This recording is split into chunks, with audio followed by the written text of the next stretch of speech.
Hello there, this is Daniele from Toolchefs, and in this video I'm going to show you the new clip operators. So the clip operators can be attached to any animation sequence with an asset user data. So if you now, for instance, click plus and I'm gonna add a new one, you'll find that there's a lot of new asset user data starting from Atoms. So the Atoms and clip user data is the one that they use usually for configuring your animation sequence. You also have the Atom skeleton user data, which is the one that you use for configuring your skeleton. But then we also have all these ones where basically you can find the clip operator name in it, like all of these ones. That basically can also edit your animation sequence so that they basically look different in Atom. So for instance, we can do a, where is it? Atoms joint offset. And if I go in here and expand, you'll find a couple, like some attributes. So by default, you also always have the enabled one and the clip operator name. You can assign a name. For instance, let's call it offset. This is just meaningful for Atoms. You can activate or deactivate, so you can experiment with these. You can, for instance, assign basically this offset to a joint. So for instance, we can say left shoulder, like this, and then you can assign an offset. So for instance, we can say I want let's say 40 degrees on the Z axis. So if I press save, you see now basically that the arm completely turned there. So let's say just 10, something like that.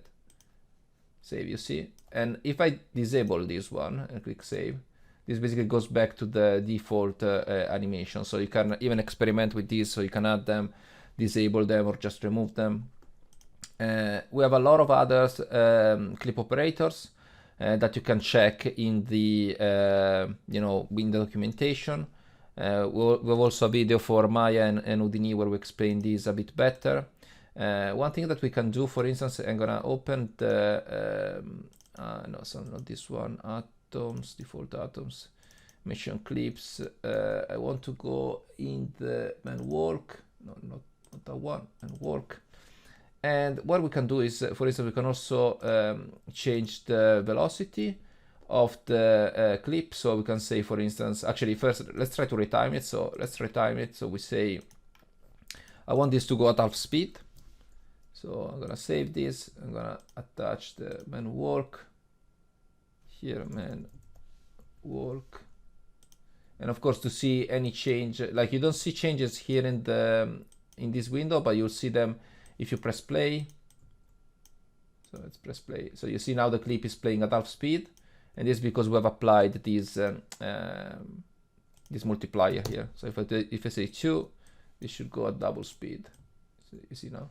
So this is a way in which you can also change your clips, the animation sequence with the clip operators. We can also change the velocity, so we can apply a velocity.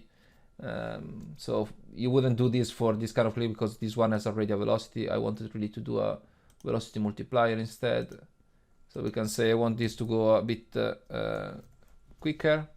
So let's say 1.5, press save. If I press play, we see the agent goes a bit quicker, but you see there's something wrong going with the feet, and this is because we still have the foot locking system activated. So let's see. Let's do it here. Disable foot lock, save.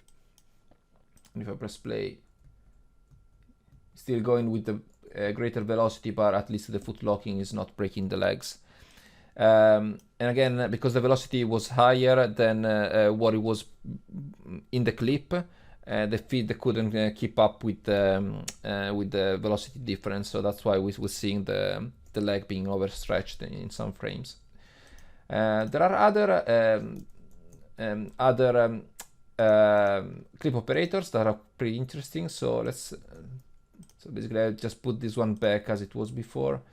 Let me just clear the clip here and change this to fish, and I'm going to change the clip to fish swim. So if I check now this fish, it's swimming, You see, moving the spine, there's a velocity change and so on.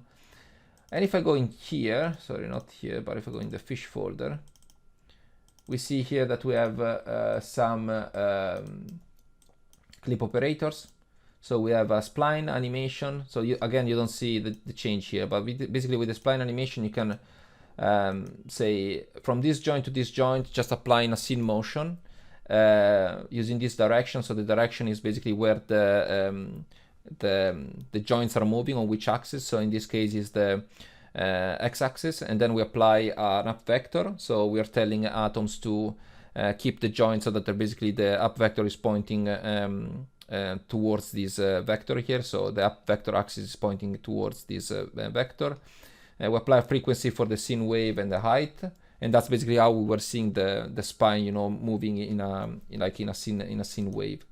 You can also apply something on the translation. So let's actually, for a second, let's just disable the velocity so that we see better the change. So basically, the velocity was what was actually moving the fish in the word space, sorry, in the word.